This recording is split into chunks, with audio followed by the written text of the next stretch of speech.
all for coming. Okay. And so my talk today is on isology, the study of references, standards, and standardization. You can take your mask off. Are you Tom. recording? Good plan. Okay, yes. Yes.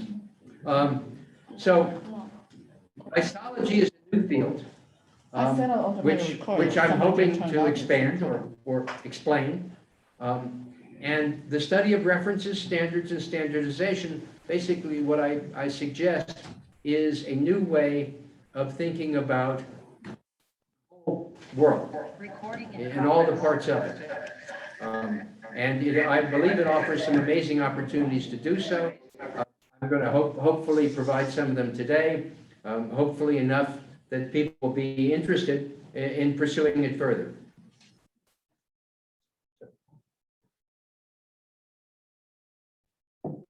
So first, some definitions.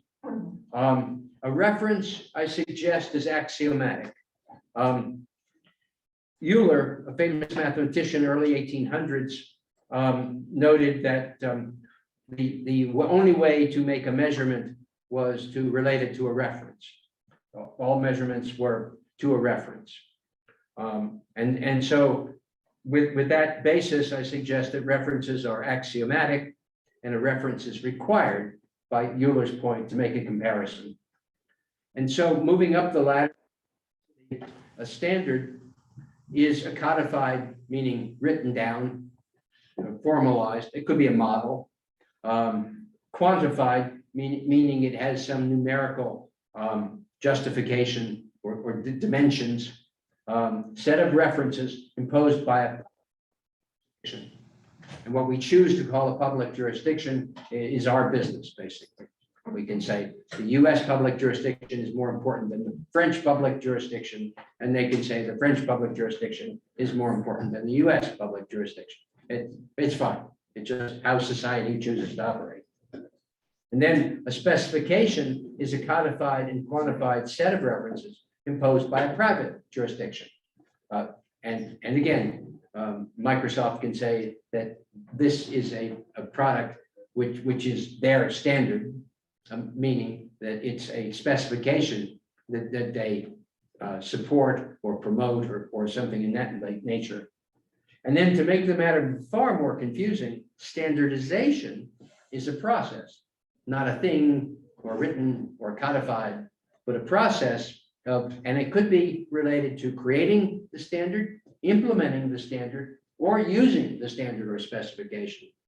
In other words, to make that kind of clear, a whole bunch of Microsoft engineers, we assume at some point in time, actually created the Microsoft Word. These people created a form of program that we all use. So they were creating it. And that, was that a question or just? I have a question. The difference between standard and specification is a specification a manifestation of the standard? And by that, I ask whether both are public rather than private.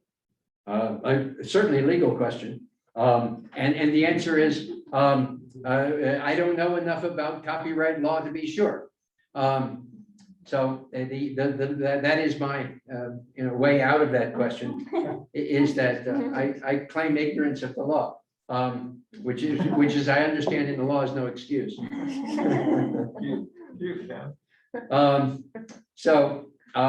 With standardization, this idea of creating the standard is quite different than implementing the standard. In other words, we might come to the Atlas community maybe some number of years ago and hear somebody say, we have decided that all of the students will be using Word. We're not going to be using some other system when they do their work in the Atlas program. And so this is an implementation. There was nobody here at Atlas who wrote the code for Word, but you would still hear them say in the call, Atlas has standardized on Word for our word processing systems. And then, of course, an individual student or faculty member might say, I use Word. That's my standard for word processing. And these are all about who's standardized. And that gets very confusing. And so we have to modify each of these words above to be, did you create it? Are you implementing it? Are you using it? And so well, we now have basically 6 different definitions. And so when you talk to people about a standard, you have no clue what they're talking about.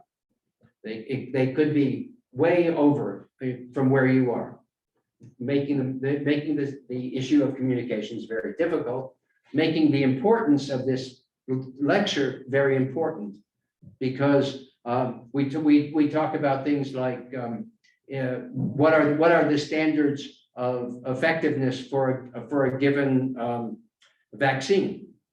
Standards of effectiveness. Oh, whose standard is that? Is that a creating standard? Is that an implementing standard? Probably sounds like an implementing standard, doesn't it? But you can't be sure. Somebody might say, no, the FDA has created this standard. They implemented, it says, this is the bounds of. If it isn't over here, it's not right. If it's over there, it's wrong. Very difficult. And so this is why I'm saying it's so important in an academic environment to teach what these words mean, because they're used everywhere and they're very complex words. So let's go on. Now I'd like to suggest really a huge new worldview, how the world works. Very, very different from what you have seen before.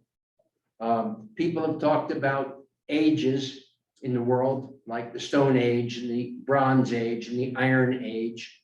That's one. Alvin Toffler, sometime in the 60s, wrote a book called The Third Wave.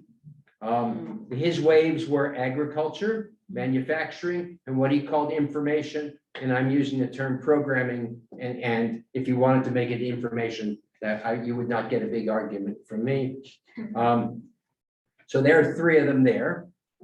He also raised the issue down here of something called hunter-gatherer societies. I'm a little bit annoyed with that terminology. It smells just slightly sexist. The hunters were the males, the gatherers were the females. Oh, come on, give me a break. It wasn't so simple. So I've changed that word to be a bartering society. Very interesting idea here. The very first written information that we know of is in cuneiform, in Sumerian societies. And it talked about accounting. It was no great poet, no majestic king writing. This was accounting records. How many bushels of barrels, or they didn't use those terms, obviously, but whatever it was, went where. And so if you think about it, in fact, what makes society work? When we barter, what do you know? What do I know? What do you have? What do I have? And we try to exchange. And all of a sudden we discover enormous value. That's really what society does that works. Not the animals we kill or the berries that we gather. That's great, absolutely necessary. But our society works because we interact, which is in its simplest form, bartering. And so I suggest that the earliest forms of society, pre-10,000 BC, pre-recorded in any way, are bartering. And in fact, I can offer some reasonable research, not mine, others, where that shows that some of these symbols that we see in cave writing, which is in the area of maybe 10,000 BC to 30,000 BC kind of range, and maybe and well before that in some cases, describe how people identify things, which is the first thing you have to do before you can even barter. You have to identify it. I love the idea that those handprints that you see in a cave, those are the first selfies. And there's a lady, an archaeologist, who's written a lovely book, references one of my papers somewhere, about this. So it's quite fascinating. So agriculture is the beginnings of measurement. In other words, we can't deal with the idea of feeding a population unless we can count an area and the number of seeds or plants or shrubs or whatever we are in that area relative to the number of people. Yes. But before you leave bartering, would you agree that even in a bartering community or society, they had to have standards? No, okay. What I'm going to say here is they had to have symbols. Symbols are standard. True. So I'm not disagreeing with you. I'm suggesting that this layering concept that I'm describing is fundamental to operation of all information. And the first lowest layer that we operate under is a symbol. And the first symbol is probably a scream or a cry. And those symbols represent something. And we build from there more and more complex symbols.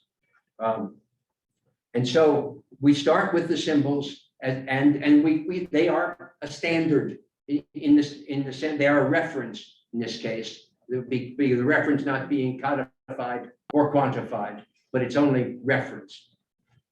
And so I'm using your term and translating it back to reference. And so I suggest that we can look at everything in the world in terms of this evolution. And this is very much an evolutionary system. I've used the word successions here, and you'll see on the right-hand side where the first three layers I've called references because they aren't codified in most cases. They just kind of happen. And then the next layer, three layers above that are the standards. And by the way, this is set theory. Mathematics is beautiful. Symbols are the elements of a set. Measurements are the way you quantify membership in the set. And then the entire set is the creation. And then similarity is a relationship of one set to another set. Compatibility is the overlap of one set to another set. The union, for those who like the set theory. And adaptability is the negotiation of which set. And so this is this very, very simple form. There was a number of good mathematicians who have argued strenuously that set theory is the basis of all mathematics. And I'm suggesting that it's also the basis of all evolution. I jumped ahead here a bit. Measurements, meaning the way we quantify things. And so this is the first indication of some kind of quantification.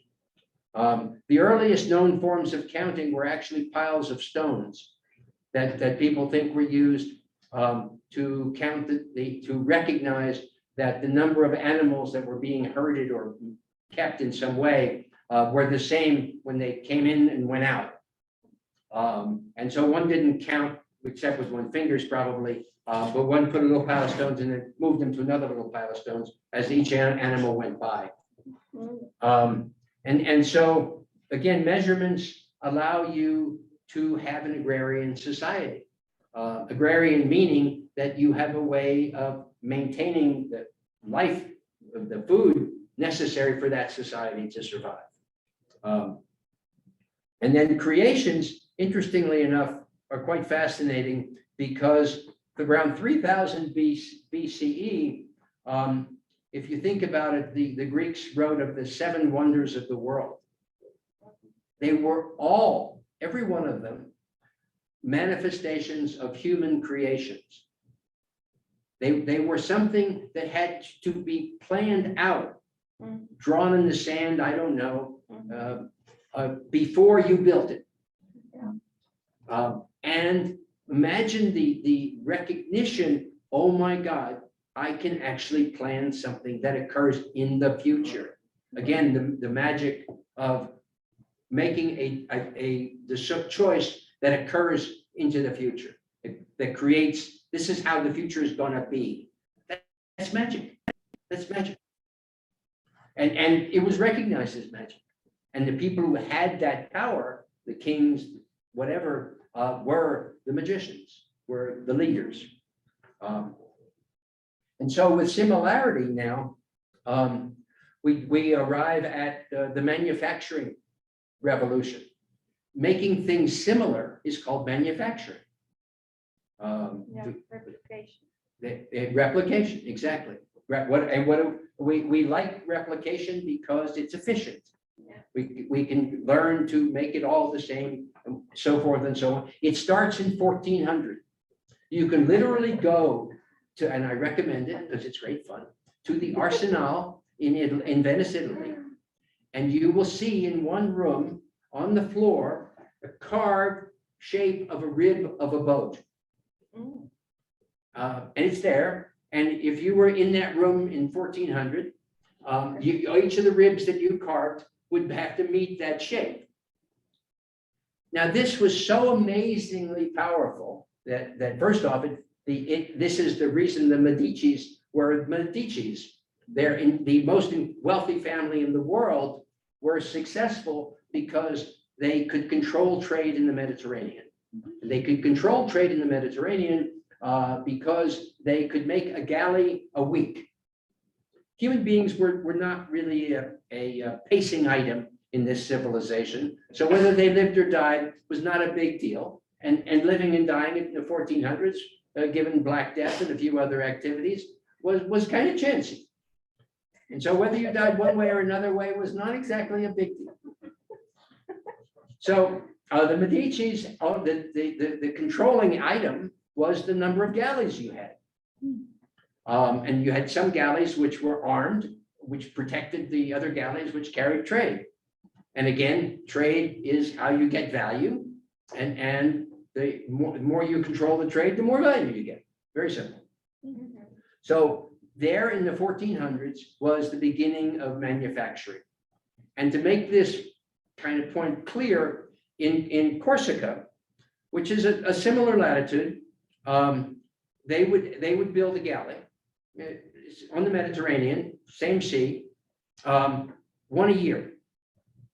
And they would build one a week in Venice, at the same time. Wow. So when you talk about efficiency here, it's a big number. Efficiency changes enormously. And so the rocket takes off, technology starts to improve society. Now, yes, it improves the top end of society way faster than it improves the bottom end of society. But don't draw too many bad conclusions from that.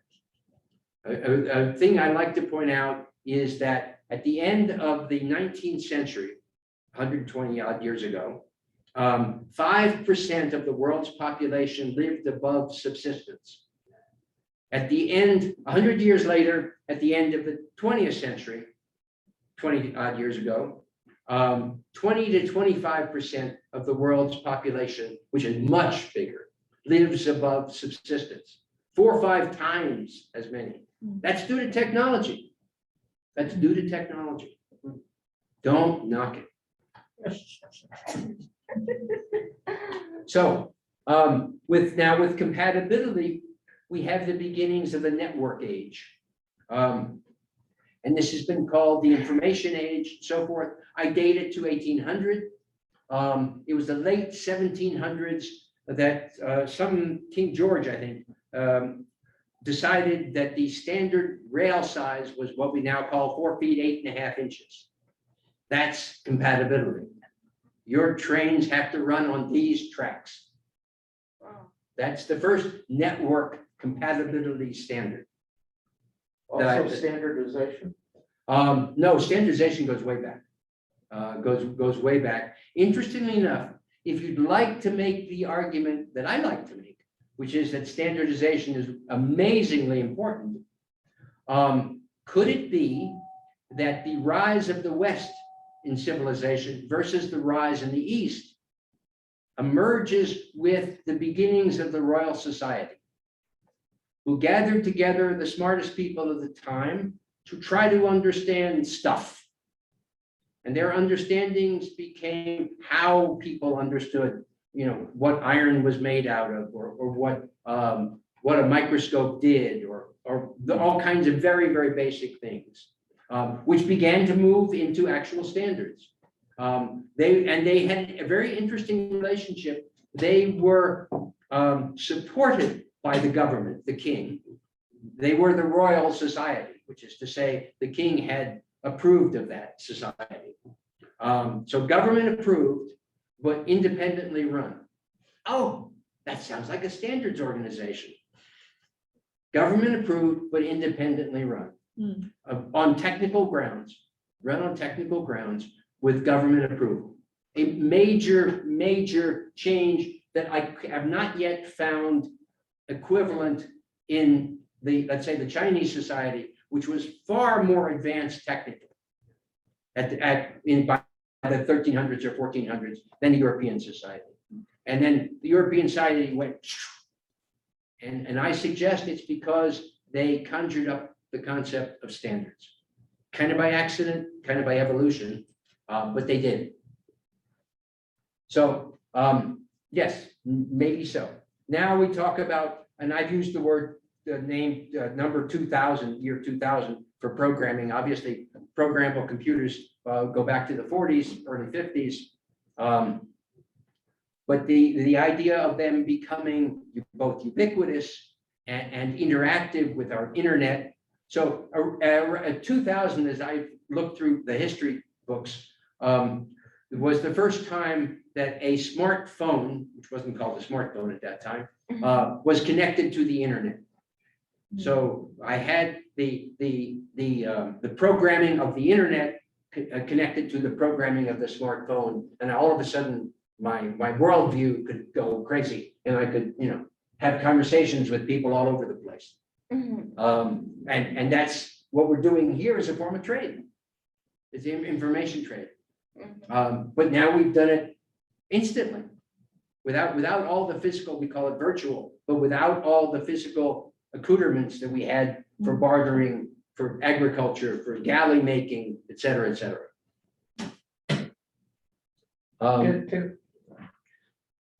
I just want to interpose a notion that what is going on in that connection, what you just described, has manifestations in Western society, even Eastern society, India, China, but a totally different impact in sub-Saharan Africa, where the interchange is, in a sense, more primitive, but in another sense, vastly more important, because it's accelerating the development of the society. Okay, a lot of generalizations here. I'm trying to piece my way through. There have been in Africa a number of very successful financial transaction mechanisms using cell phones. Are you referring to those? Among others, Okay. Yes. So they are, yes, you can leap the layers basically, because you can. Once the layers are all stacked up, you don't have to stay at the bottom. You can go up. You can go up as high as you want. Those examples work. And I think also those examples show that this concept of the evolution of technology, as in this is evolution. In fact, if we could bring this right back to DNA. The ACGT, the bases are the symbols. A condon is a measurement of symbols, the three of them. The similarity standards are proteins. And I'm not biologically sound enough to talk about all the other things that they might be. But if a biologist ever starts thinking about this, the ability to decode DNA will be greatly enhanced. There are mechanisms of adaptability that I've heard about, read about, but I don't understand them well enough. But this is a tool to understand biology as well. computational biology in particular. So let's go to more fun stuff. So just to continue this kind of set of thoughts, symbols, we draw pictures of animals 30,000 years ago. We're trying to describe the symbols that are important to us, the things that this really means something. And by virtue of describing it, we gain a power. We absolutely gain a power. When you have some thought and you don't put it into words, that thought doesn't work for you. But when you put it into words, all of a sudden you get this, oh, that's what it means. So this is very fundamental, this idea of making a symbol into something real is us. It's the difference between humans and animals. And so with symbols, we can recognize things and we can barter. And once we come up the next layer, we can start to count what we have, and our bartering becomes more effective, more efficient, more reliable, all those things. Going up to, and so as we do these things, we are starting to increase control. And control is a politically charged kind of word here. And I'm not using, I don't want to use it in that political sense. But the ability of humans to control their environment is a very positive thing, whether or not some humans misuse that. And so I want to move away from, yes, I know some humans misuse it, and back to, it is a very positive thing. But then, aren't they really finding a benefit, not from control, qua control, but from standardization and repetition? Well, certainly at the similarity level, repetition has this enormous economic efficiency boost to it. But it has other boosts, which we'll talk about. The fun one that I have to do is just because it's so much fun. Have you seen Gillette Razorblades? This thing, and it's got this funny little shape in the center. Weird. It's got triangles and rectangles and slots, so forth.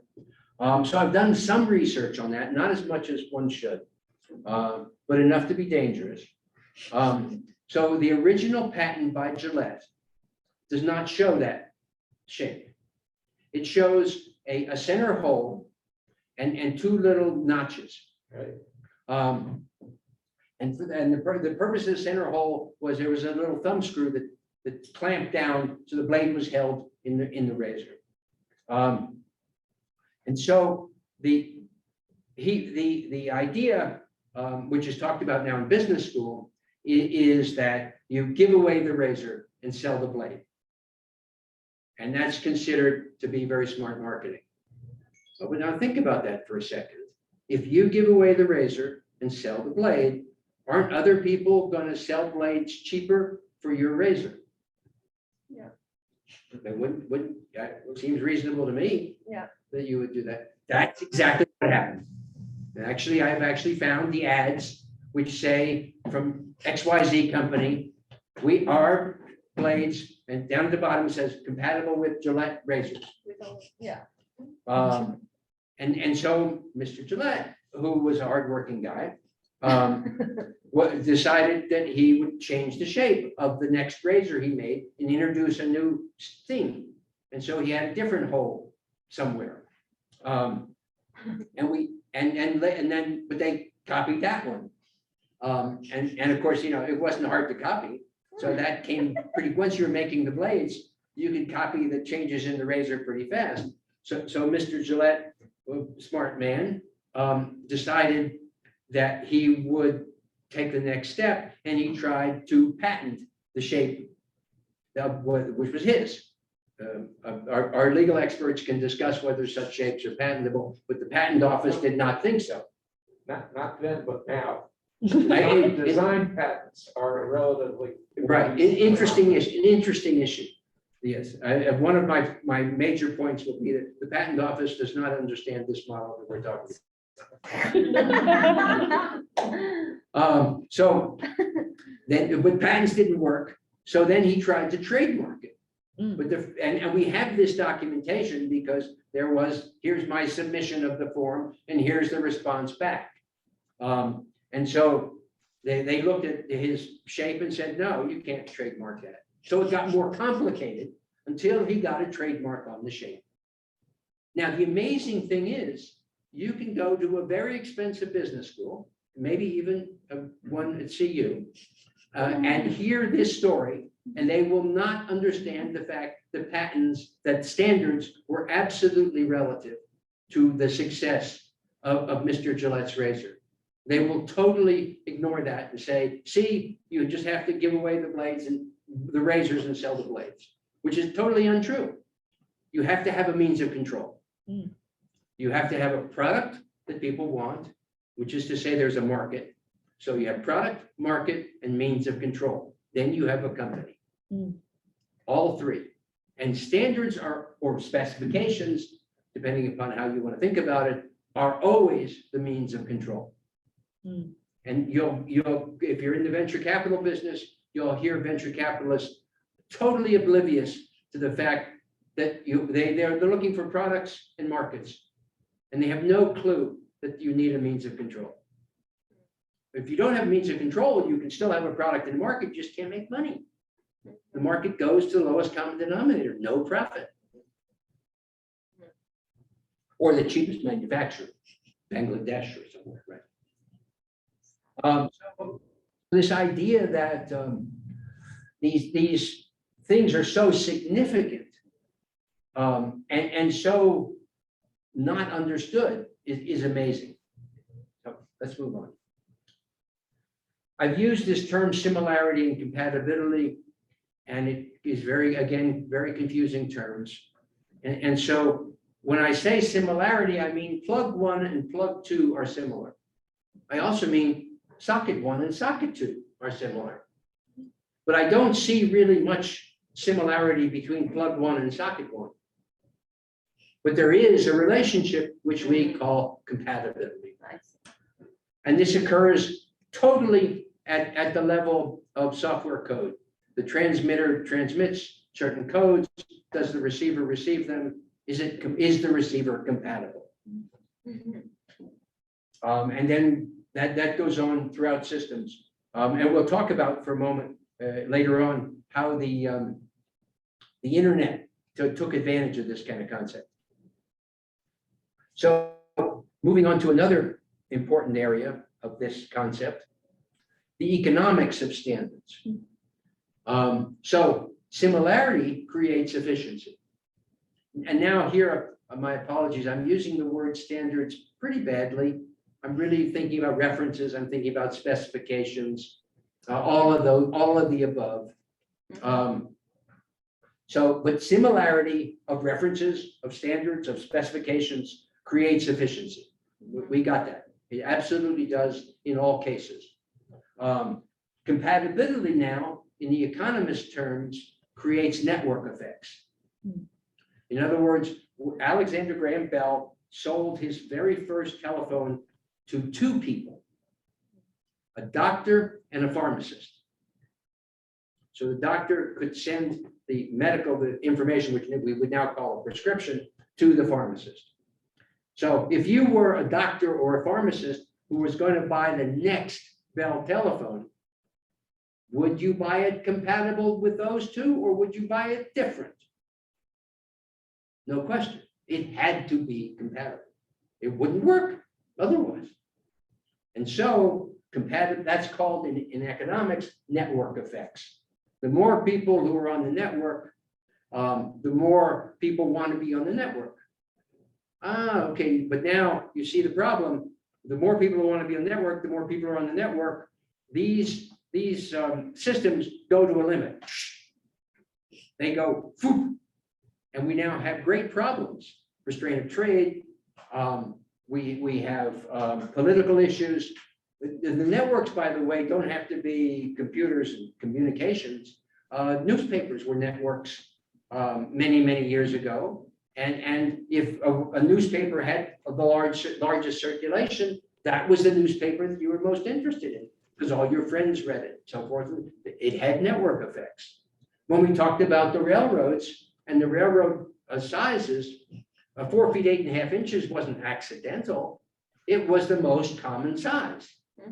The most number of railroad cars were designed for that size. Therefore, the king chose that size. That was the network effects of that network. Effects are amazingly strong, similar to the efficiency effects, which tells us that these are two different layers of this increasingly complex world. Now, adaptability, which nobody seems to get, reduces network effects and allows us to think about openness. When you very recently in the New York Times, I read that the European Union has standardized. The European Union has standardized, not the Standardization Committee has standardized, not the Royal Society or some of its progeny, but the European Union standardized the USB-C connector for charging your cell phone. And they had a very laudable idea here, which is why the heck should everybody have to buy a new charger, which is just a waste of energy and money and time and all those things, just because various companies want to control their markets and make sure that you always have to buy their thing. And so think about the concept here. When you adjudicate, or when you require in law a specific technology, how long does it take before that technology becomes obsolete? Not real long. So the European Union is practicing something which the US should be delighted about, which is how to minimize the growth of their technologies. It's great. And the US, again, totally by accident, there's nobody who has a clue in government. Maybe that's a general statement, sorry. The idea that when you don't care about standards in the US, and so whatever a bunch of manufacturers decide to do, or some standards committees that manufacturers are paying basically to do, standardize something, that's fine. And the US tries to rarely, if ever, take a position about which one's better or which one's worse. Interesting enough, now China has a different approach. The US doesn't care, the Europeans standardized, and China says our standard, our technology, our control, patented, whatever, is going to be the standard. Make it our way.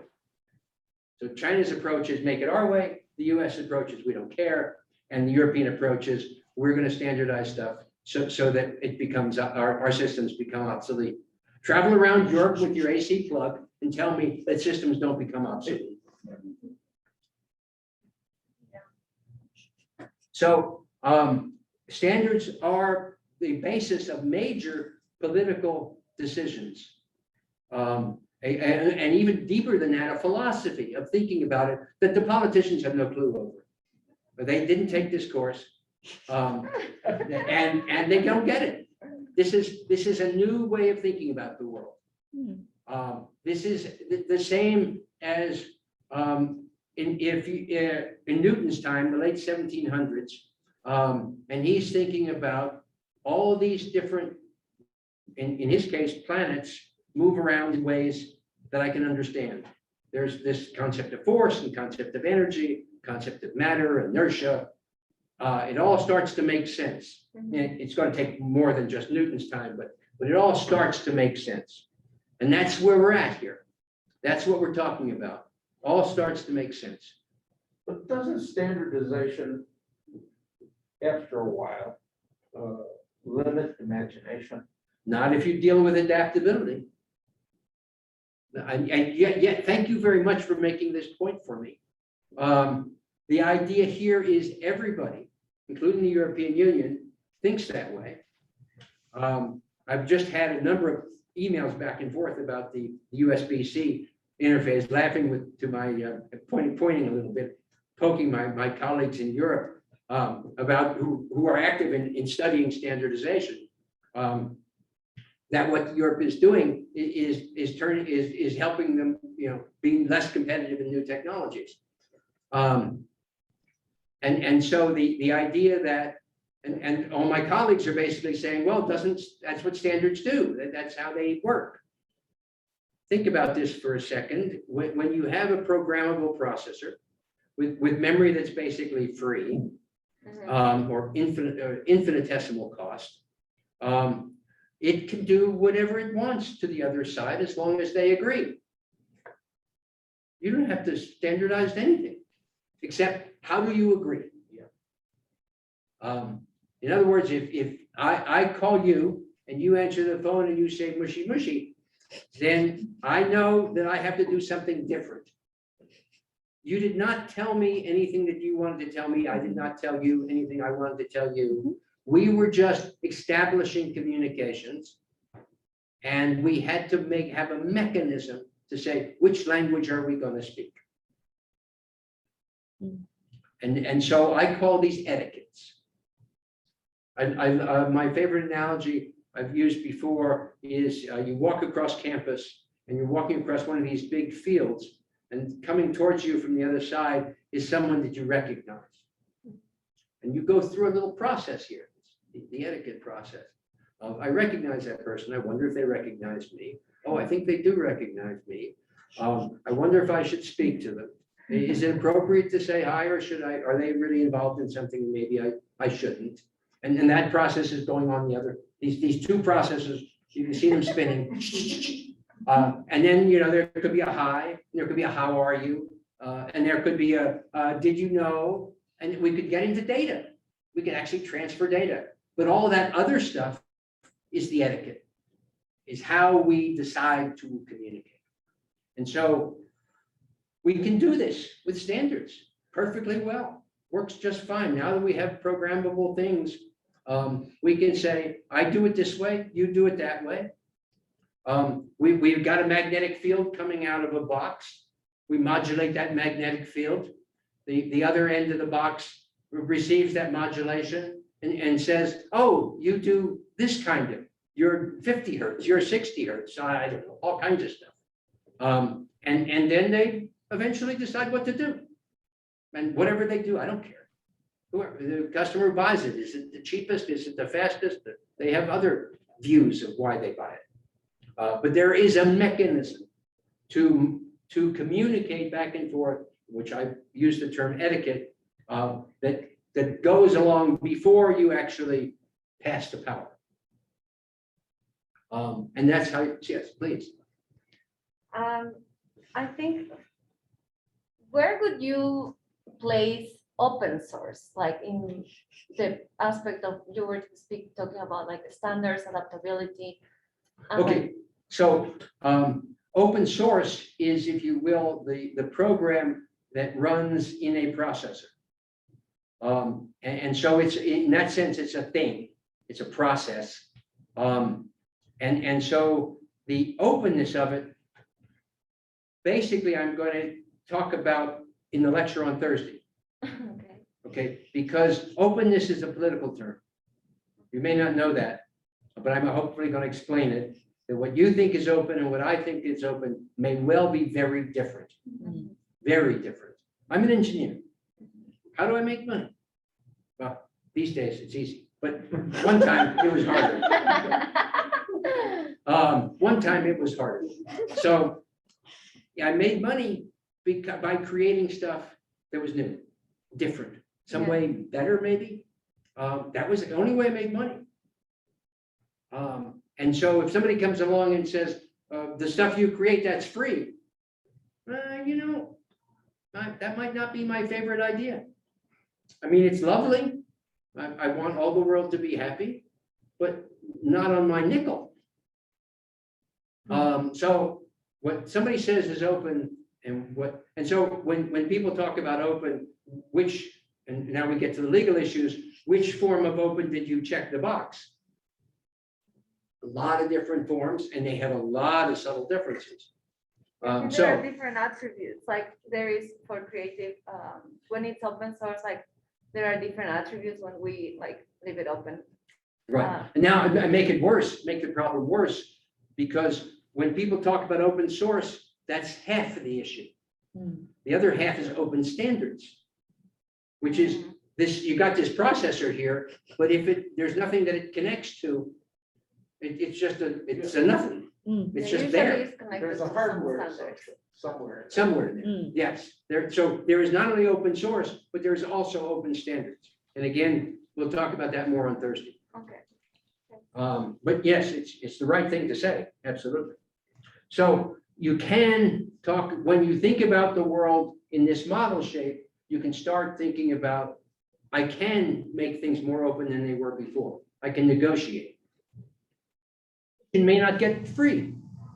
Negotiation may be, if you select here, put a penny in my jar on the internet. It's going to cost you this much in order to do this. And that's fine. So an interesting idea is the internet itself. The internet practiced openness quite a bit differently than anybody imagined before. The layers of protocols, the OSI model lists 7 layers of protocols. The physical layer, the data link layer, the network layer, the transport layer, the session layer, the presentation layer, and the applications layer.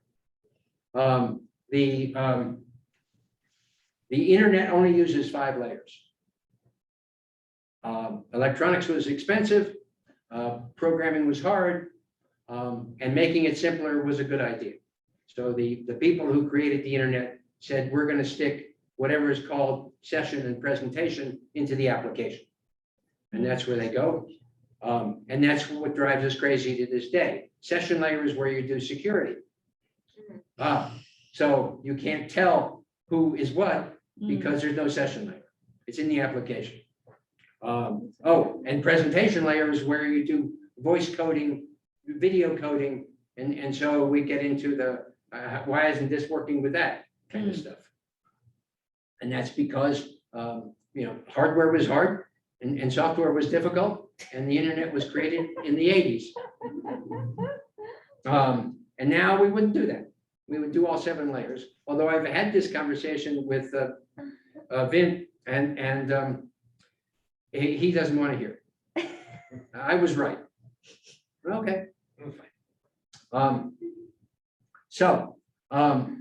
With the idea that you make 2 common layers, basically the IP layer and the TCP UDP layer, and you don't really need those acronyms, are just acronyms, who cares? What TCP is Transport Control Protocol, UDP is Universal Data Protocol, and IP is Internet Protocol. And so once you make those layers common, then you can put underneath it any physical layer or any media access layer, the MAC layer, and connect it to the IP layer. Or you can put any application on top and make it work and make it pass data and control over those. So effectively, you can think about it, TCP, UDP, and IP are the etiquette of the internet. They're what you talk, what you do before you talk. That's the etiquette of the internet. And now the idea here with the internet is we all talk the same. Absolutely, it's all this form. And that poses difficult well, and the internet's fighting with those. Without a really clear understanding of this model that we've described. So this stuff is so basic that if you can take it and apply it to your areas, you can really see things better than anybody else is around you. That's amazing. So let me go a little bit further to which tries to address the last point that was raised. So we can create APIs now. We're now in the big world. We have programmable everything, and the programs talk to other things across APIs, applications, programming interfaces. Here's a set, here's a get, so forth, back and forth. And these are totally virtual. They're just commands that are going back and forth between programs. And now those interfaces, those APIs, have huge value. So I listen to all these people talk about Facebook this and Google that, and whether this is good or bad. Those aren't the problems. Those are other problems, good problems, important problems. But the first problem is who controls the API. If I can't use the Facebook API because only Facebook uses it, and control now is very interesting. It's no longer lock and key. It is, here's an API, which is a hunk of software here talking to a hunk of software there, multiple layers, complex stuff. And there's a new change over here in what Facebook says, how their API works. If I don't get that change, my API breaks in some set of circumstances. Very well-known phenomenon. So now we control an interface by the updates. So the interfaces are being controlled by the Googles, the Facebooks, the Amazons, et cetera, by the updates. Yeah. And we're looking at governments like the US and Europe saying, no, you shouldn't do it this way. You're just totally missing the point. The point is there should be a standardization organization which gathers together a consensus of how it should be done. And that consensus is agreed before the change is made, not after the change is made. That's what the government has to say, is you have to do it this way or it's not fair. It's restraint of trade, it's unfair competition, blah, blah, blah. We can do the legal aspects. I would just note that there has been for the last 2 decades a battle within the federal government in Washington as to who among several departments and agencies is going to wind up having the last word. And that is no closer to resolution today. Right, and it's no closer to solution either. Yeah. Because if you don't take the membership of the technology purveyors and bring them together and say, you guys figure it out. And okay, let's say they can't figure it out, fine. Then the government can step in and say, if you can't figure it out on Tuesday, you get this. That's perfectly reasonable. You could say that. Or if you figure it out, it has to be this way. It has to do this. Like it has to be compatible with the power supply, so people don't buy more power supplies. The government can say what they want, they just don't have to say how to do it. Because this go back to the Royal Society. There's magic here. You bring together the government power with the intelligent people's ideas, and you get magic. You get Western society going, whoo, totally past a society that was far ahead of it. It's amazing. So this thing we call standards is a huge area, just unbelievably big, that affects everything we do. And that's the point of my conversation. So if there are questions or comments, there's been good ones, Dory. Thank you both. I got one in the chat. There was somebody chatting you first. Okay, how do I do whatever I do there without screwing things up?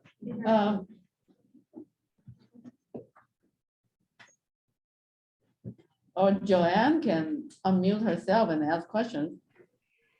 I'd be happy to do that. Good, thank you. Hi.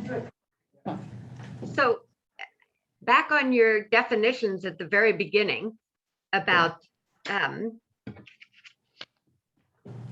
standards versus specs. Yeah, perfect.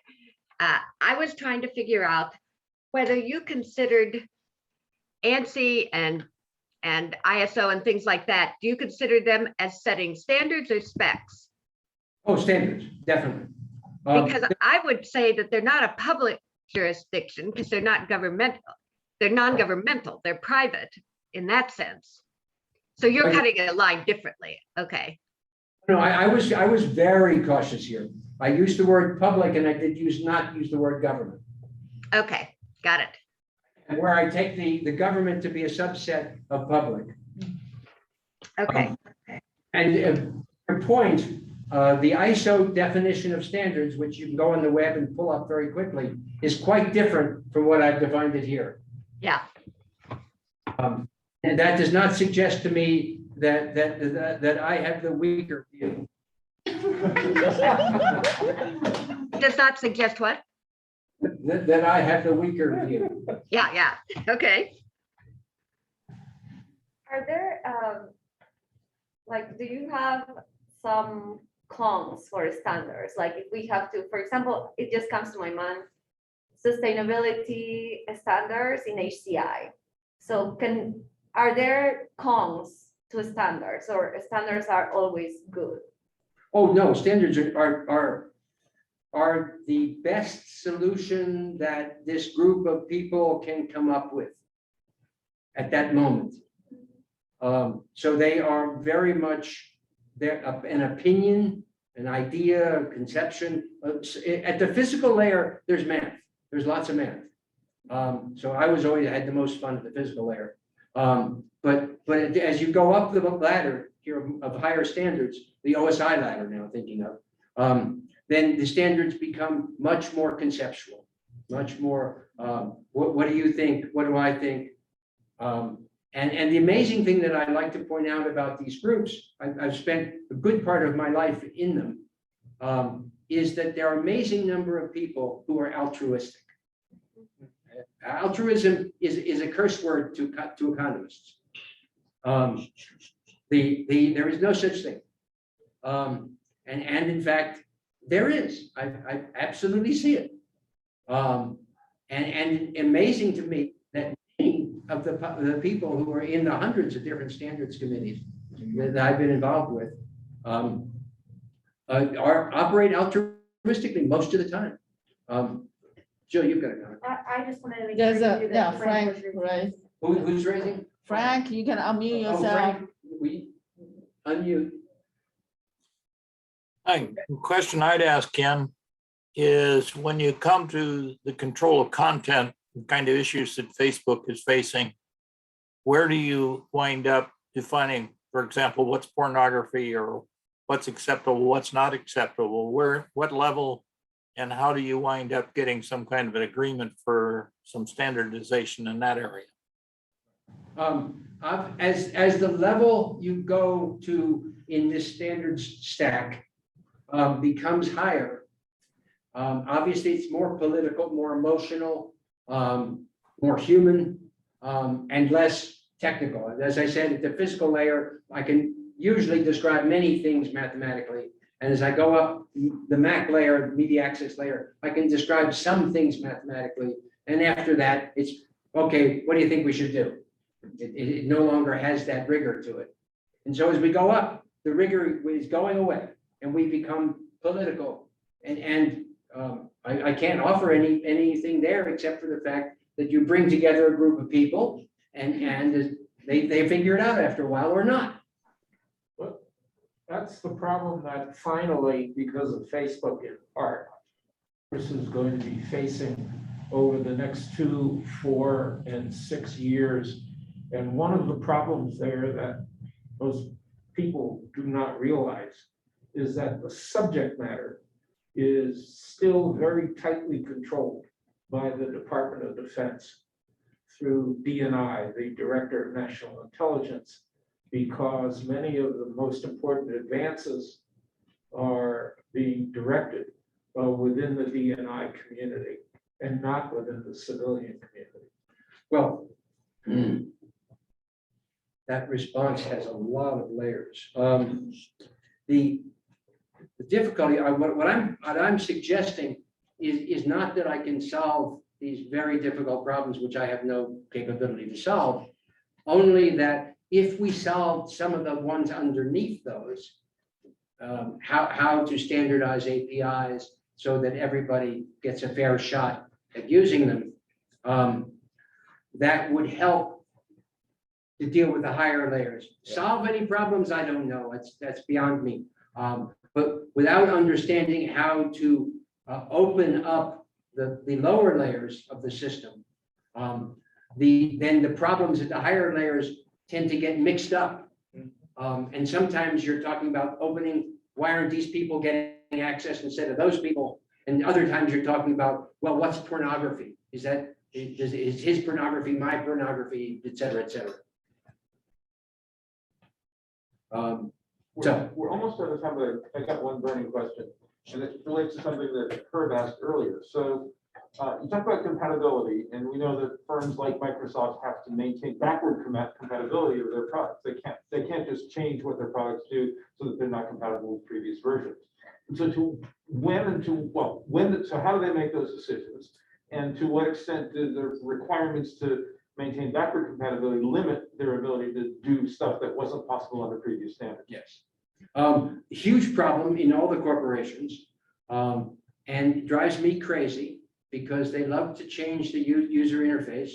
And the button that I used to know, which was over here, is now over there. And you know, I spend 2 days just which button is where.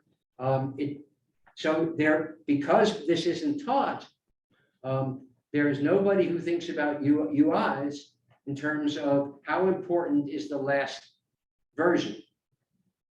And because the standard, in this case, the specification, is not considered relevant.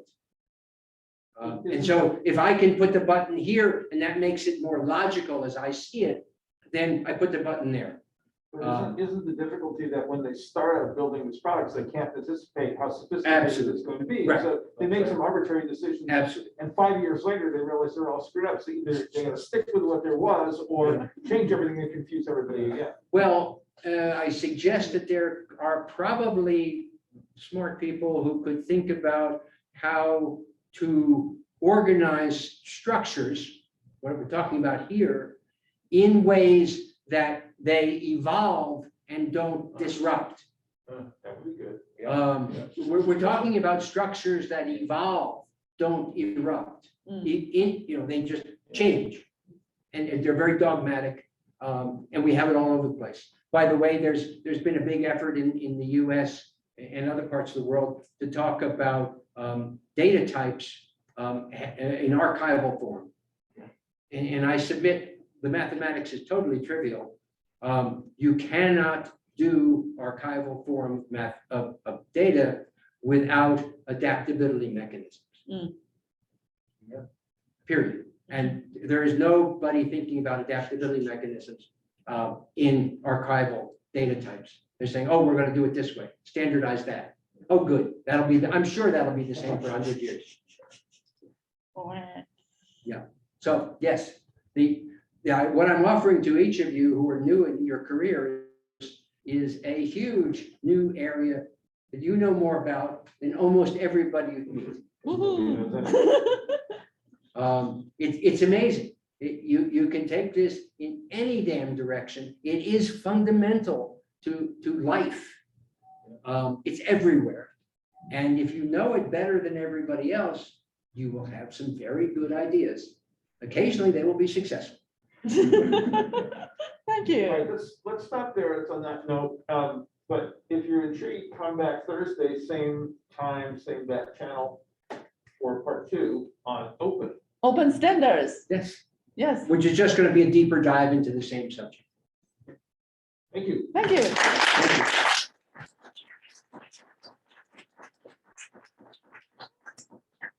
Thank you all for coming virtually. Bye. Bye-bye. My bucket, can I bring it to you?